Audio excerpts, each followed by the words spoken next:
बिस्मिल्लाहिर्रहमानिर्रहीम। शुरू पाक परवरदिगार के नाम से जो अपना सबसे पहला तारुफ रहमान और रहीम होने से करवाता है। आज का हमारा टॉपिक है कोरिलेशन एंड कॉजेशन। उसके बाद प्रॉपर्टीज ऑफ आर आर यानी कि कोरिलेशन, और उसके बाद होगा रैंक कोरिलेशन।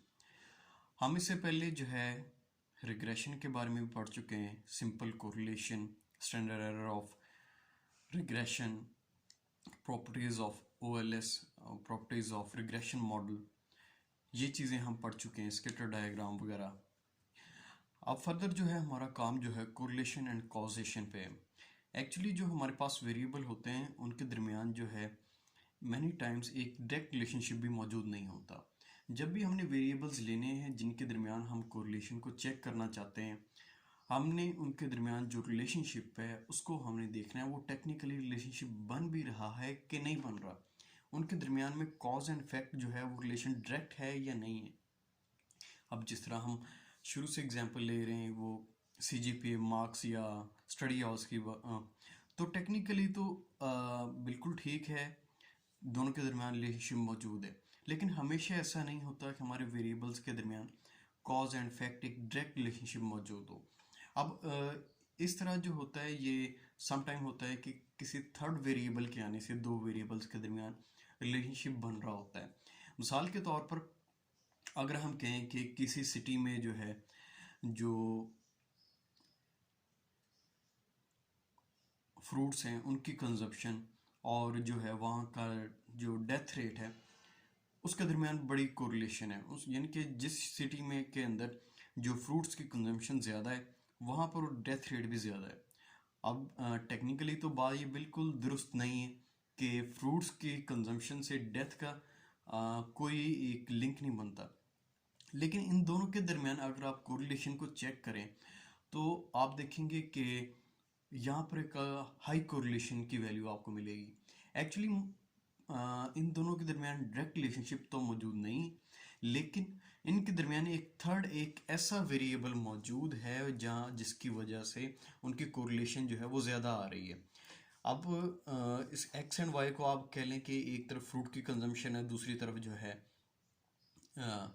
डेथ रेट है, तो इनके दरमियान कोई डायरेक्ट रिलेशनशिप तो मौजूद नहीं है। तो लेकिन एक थर्ड वेरिएबल है जी वेरिएबल, उसकी वजह से इन दोनों के दरमियान जो है जो कोरिलेशन है वो बहुत ज़्यादा बन रही है। अब ये थर्ड वेरिएबल क्या हो सकता है? ऑब्वियसली उस सिटी की जो पॉपुलेशन है वो थर्ड वेरिएबल हो सकता है जिसकी वजह से इनके दरमियान कोरिलेशन की कॉजेशन बन रही है, एक वजह बन रही है इन दो वेरिएबल्स के दरमियान रिलेशनशिप की। अब पॉपुलेशन कैसे रोल अदा कर रही है? वो इस तरह है कि ऑब्वियसली ये एक जनरल सी बात है कि जिस सिटी के अंदर पॉपुलेशन ज़्यादा होगी वहाँ पर जो है फ्रूट्स की कंजप्शन भी ज़्यादा होगी। अब सिटी की पॉपुलेशन ज़्यादा होगी तो वहाँ पर डेथ रेट भी ज़्यादा होगा as compare to other cities, क्योंकि यहाँ पर पॉपुलेशन ज़्यादा है तो डेथ रेट भी ज़्यादा है। तो इन दोनों के दरमियान जो है अब रिलेशनशिप बन रहा है, यानी कि फ्रूट्स की कंजम्पशन भी ज़्यादा हो रही है और डेथ रेट भी ज़्यादा हो रहा है। अब इन दोनों के दरमियान जो है रिलेशनशिप बन रहा है किसकी वजह से? एक थर्ड वेरिएबल की वजह से, जिसको हम जी कह रहे हैं या जिसको हम पॉपुलेशन कह रहे हैं। तो इसलिए जब भी हमने कोरिलेशन को अप्लाई करना है तो सबसे पहले हमने ये भी टेक्निकली देखना है कि दो वेरिएबल्स के दरमियान जो रिलेशनशिप है वो बिल्कुल एग्जिस्ट कर रहा हो। ये थी हमारी कोरिलेशन एंड कॉजेशन। इसके मतलब जो थ्योरी वगैरह है वो आपने बुक से आपने पढ़ लेनी है, बुक से आपने देख लेनी है 408 पेज पे। अच्छा, इसके बाद जो है नेक्स्ट जो चीज़ है प्रॉपर्टीज ऑफ आर यानी कि कोरिलेशन की प्रॉपर्टीज है। कोरिलेशन की प्रॉपर्टीज जो फर्स्ट है उसमें जो है उसने कहा RXY is equal to RYX। अच्छा, कोरिलेशन के अंदर जो वेरिएबल्स होते हैं एक्स एंड वाई, इनमें कोई भी इंडिपेंडेंट और डिपेंडेंट वेरिएबल नहीं होता। ये वेरिएबल जो है आपस में इंटरडिपेंडेंट होते हैं, एक दूसरे के ऊपर डिपेंड कर रहे होते हैं। तो RXY यानी कि एक्स को पहले रख लें, वाई को बाद में रख लें, या वाई को पहले रख लें, एक्स को बाद में रख लें। हम जो नॉर्मल में हम कोरिलेशन कैलकुलेट करते हैं उसको हम आर वाई एक्स भी कह सकते हैं, यानी कि वाई डिपेंड्स ऑन एक्स, जिस तरह हम लिखते हैं रिग्रेशन के अंदर। लेकिन वाई एक्स का यहाँ पर मतलब जो है डिपेंडेंसी नहीं होगा, यानी कि सिर्फ जस्ट ये कि हम पहले हम वाई को वेरिएबल को रख रहे हैं, बाद में एक्स को रख रहे हैं, और यहाँ पर एक्स को पहले रख लिया, वाई को बाद में रख लिया। मतलब जो हमारे पास वैल्यूज़ वगैरह होती हैं कॉलम्स के अंदर, ये वाली वैल्यूज़, ये प्रीवियस लेक्चर ही, यहाँ पर हम इस सारे वेरिएबल्स को हम इसको y कह लें और इसको हम x कह लें। मतलब इन दोनों को आगे पीछे करने से हमारे कोरिलेशन के ऊपर कोई इफेक्ट नहीं पड़ेगा। लेकिन अगर हम बात करें यहाँ पर स्टैंडर्ड एरर ऑफ रिग्रेशन की, यहाँ पर जो है इफेक्ट पड़ेगा, यहाँ पर इसकी वैल्यू जो है वो चेंज हो जाएगी। यहाँ पर समेशन वाई स्केयर लेंगे तो वाई स्केयर की जगह यहाँ पर जब हम चेंज करेंगे तो वो एक्चुअली इसका स्केयर आ जाएगा, एक्स का स्केयर, जब हम इसको चेंज करेंगे। तो इनके अंदर तो चेंजिंग आएगी बाकी फार्मूलाज के अंदर, लेकिन कोरिलेशन के अंदर इसका कोई इफेक्ट नहीं होगा कि हम इसको x कह लें या इसको y कह लें, या इसको y कह लें या इसको x कह लें। यही प्रॉपर्टी है फर्स्ट के R X Y equal to Y X. दोनों तरीकों से अगर हम कैलकुलेट कर लें तो एक ही वैल्यू हमें मिलेगी। इसको हम कहते हैं the correlation coefficient R is symmetrical with respect to the variable x and y। इसको हम कहते हैं सिमेट्रिकल, जब क्योंकि यहाँ पर एक्स वाई और वाई एक्स रखने से कोई भी यहाँ पर चेंजिंग नहीं आएगी आंसर में।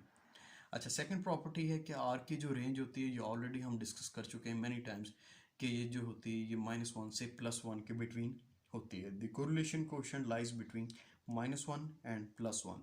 इसकी हमेशा रेंज इसी के बिटवीन रहेगी, या मैक्सिमम +1 आ सकती है या फिर मिनिमम जो है -1 आ सकती है। ना तो इससे कम हो सकती है, ना ही +1 से ज़्यादा हो सकती है। इसके बाद है थर्ड नंबर पे, the correlation coefficient is independent of the origin and scale. अच्छा, ओरिजिन एंड स्केल का मतलब है कि हम एक्स और वाई की वैल्यूज़ में बेशक कुछ ऐड कर दें, कुछ डिवाइड कर दें, तो इसकी वजह से जो आर के ऊपर कोई इफेक्ट नहीं पड़ेगा। हमने चेंज ऑफ रीजन का मतलब होता है कोई वेरिएबल्स हैं, एक्स है, वाई। चेंज ऑफ रीजन का मतलब है या तो इसमें कोई प्लस या फिर माइनस कर दें, कोई भी कांस्टेंट वैल्यू जिसको मैं कह लेता हूँ कि ये सी है, और इसी तरह वाई के अंदर भी फिर हम वही वैल्यू को प्लस माइनस सी करेंगे। एक्चुअली ये हम change of region and scale इसलिए करते हैं कि बहुत दफ़ा हमारे डाटा के अंदर जो वैल्यूज़ होती हैं वो कॉम्प्लिकेटेड आ जाती हैं, पॉइंट्स के बाद बहुत बड़ी या बहुत छोटी, या फिर जनरल तौर पर वैल्यूज़ जो हैं बहुत ज़्यादा बड़ी आ जाती हैं, मतलब लाख के अंदर, थाउजेंड्स के अंदर। तो उस सूरत में हमारे एनालिसिस के लिए मुश्किल होती है। तो उस मुश्किल से बचने के लिए हम क्या करते हैं, हम डाटा को change of region and scale करते हैं। अगर डाटा बहुत ज़्यादा छोटा हो तो हम उसमें कोई कांस्टेंट वैल्यू को ऐड कर देते हैं, तो इससे क्या होगा, वो जो बहुत छोटी छोटी वैल्यूज़ होती हैं वो बड़ी हो जाती हैं या एक नॉर्मल वैल्यूज़ हो जाती हैं। या प्लस माइनस को हम कहते हैं चेंज ऑफ रीजन, या हम मल्टीप्लाई कर देते हैं किसी भी एक्स वेरिएबल के दरमियान, मल्टीप्लाई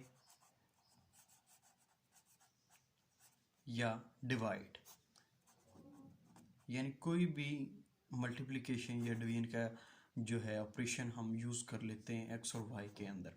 अब जिस तरह मैं कह लूँ कि हमारे पास अगर वैल्यूज़ हों 0.001, 0.00002, 0.00015, मतलब ये वैल्यूज़ जो हैं ये एक हमें एनालिसिस में मुश्किल कर सकती हैं।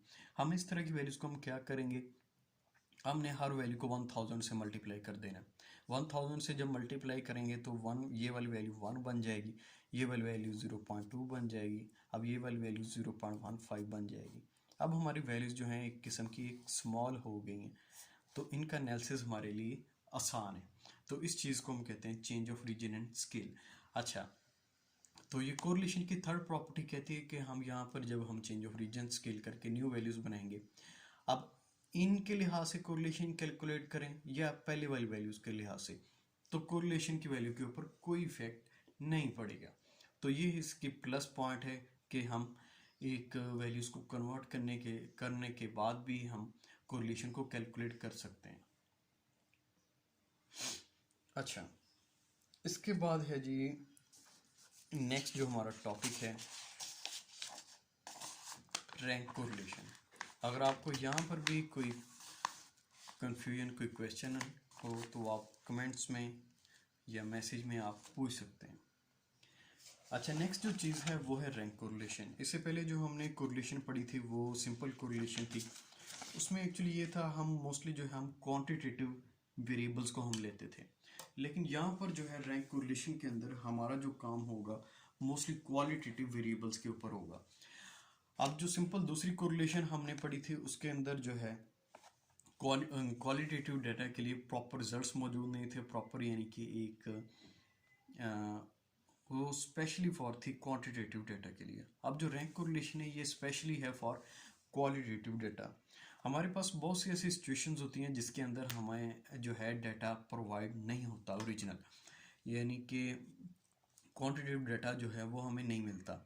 अब जिस तरह कह लें कि हमारे पास एक इंटेलिजेंस का लेवल है, हम उसको मेजर करने के लिए हमारे पास डायरेक्ट कोई भी टूल मौजूद नहीं है, तो उसके लिए हम क्वेश्चनिंग के ज़रिए, डिफरेंट इंटरव्यूज़ के ज़रिए हम लोगों को उनकी रैंकिंग कर सकते हैं। या इसके अलावा जो है हमारा वॉइस लेवल जो है, कोई कंपटीशन है जिसके अंदर वॉइस देखी जा रही, चाहे वो एक तिलावत का कंपटीशन है या फिर कोई नगमा वगैरह उसका कंपटीशन है, या फिर किसी और चीज़ जिसमें वॉइस क्वालिटी को मेजर किया जाए। अब वॉइस क्वालिटी को भी मेजर करने के लिए हमारे पास कोई न्यूमेरिक चीज़ मौजूद नहीं है, कोई न्यूमेरिक वेरिएबल मौजूद नहीं है, लेकिन उसमें भी हम क्या करते हैं, हम रैंकिंग वगैरह प्रोवाइड कर देते हैं, रैंकिंग कर लेते हैं। अब इसके अलावा जो है स्टूडेंट्स का इंटरेस्ट जो है डिफरेंट सब्जेक्ट्स में, उसके अलावा उसके लिए भी कोई क्वांटिटेटिव चीज़ नहीं है, उसके लिए भी वो क्या कर सकता है कि अपने हर सब्जेक्ट्स को रैंकिंग कर सकता है कि मुझे सबसे ज़्यादा ये पसंद है, सेकंड पे दिस वन है, थर्ड पे दिस वन है, फोर्थ पे दिस वन है। या फिर कोई डेस्टिनेशन जो वर्ल्ड के लिहाज से एक बंदा जो है वो रैंकिंग कर सकता है कि मुझे फ़लाँ सिटी या फ़लाँ प्लेस सबसे ज़्यादा पसंद है, फिर सेकंड, थर्ड, फोर्थ। मतलब क्या है कि रैंक कोरिलेशन के अंदर हमारे पास एक क्वालिटेटिव चीज़ें जो हैं जिनके अंदर हम कोरिलेशन को चेक करेंगे। अब जिस तरह मैंने प्लेसेस की बात की, तो प्लेसेस के अंदर एक स्टूडेंट जो है वो, एक बंदा जो है वो अलग रैंकिंग दे रहा है, अब दूसरा बंदा अलग रैंकिंग दे रहा है। अब उन दोनों के दरमियान में जो रिलेशनशिप होगा उसको हम रैंक कोरिलेशन से चेक कर सकते हैं, या हम सब्जेक्ट के लिहाज से भी जो रैंकिंग दी जाएगी, या वॉइस क्वालिटी के लिहाज से भी उसको हम रैंक कोरिलेशन से चेक करेंगे। थ्योरी वगैरह के लिए आपने इसको देख लेना है 413 पेज के ऊपर, आपको उसकी थ्योरी मिल जाएगी। इसका जो फार्मूला है रैंक कोरिलेशन को आर एस से नोट करते हैं, is equal to 1 minus 6 summation d square over n into n square minus 1। यहाँ पर डी जो है एक्स और वाई जो दो वेरिएबल्स होंगे जिनकी हम कोरिलेशन कैलकुलेट करना चाहते हैं उनका डिफरेंस होगा, और एन हमारे पास है number of values in the data. अब यहाँ पर हमारे पास एक एग्जांपल मैंने लिखी हुई है कि फाइंड आर एस यानी कि rank correlation from the following rankings of 10 students. 10 students की दो सब्जेक्ट के लिहाज से यहाँ पर रैंकिंग गिवन है, और इन दोनों के दरमियान जो है रैंक कोरिलेशन जो है वो कैलकुलेट करना है। रैंकिंग एक मौजूद है 1 to 10, दूसरा है 2, 4, 3, 1, 7, 5, 8, 10, 6, 9। ये स्टैटिस्टिक्स और ये मैथमेटिक्स की रैंकिंग है 10 स्टूडेंट्स की। अब जो है यहाँ पर हम स्टैटिस्टिक्स को एक्स भी कह सकते हैं और मैथमेटिक्स को वाई भी कह सकते हैं। अच्छा, हम वाई को मैथमेटिक्स को एक्स कह लें या स्टैटिस्टिक्स को वाई कह लें, कोई फ़र्क नहीं पड़ता है। ये वही चीज़ है जिसको हमने पहले भी डिस्कस किया है, change of region and scale. इसकी वजह से कोई फ़र्क नहीं पड़ता आंसर्स के ऊपर, चाहे आप कोरिलेशन के मामले में सिर्फ। लेकिन अगर आप रिग्रेशन के मामले में या स्टैंडर्ड ऑफ रिग्रेशन के मामले में देखें तो वहाँ पर इस आंसर्स के ऊपर सिग्निफिकेंट एक वाज़ेह तौर पर इफेक्ट आएगा। अच्छा, हमने स्टैटिस्टिक्स को एक्स किया और मैथमेटिक्स को वाई, तो डी यानी कि डिफरेंस लेना है between both this variables. 1 minus 2 minus 1, 2 minus 4 minus 2, उसके बाद 3 माइनस 3 0, इसी तरह 4 माइनस 1 3। ये सारा कॉलम कंप्लीट किया, और इसके बाद जो है हमें चाहिए था डी स्केयर, डी भी मिल गया। अब डी का स्केयर हमने लेना है, समेशन डी स्केयर, यानी कि डी का स्केयर जो भी आएगा उसका सम लेना है।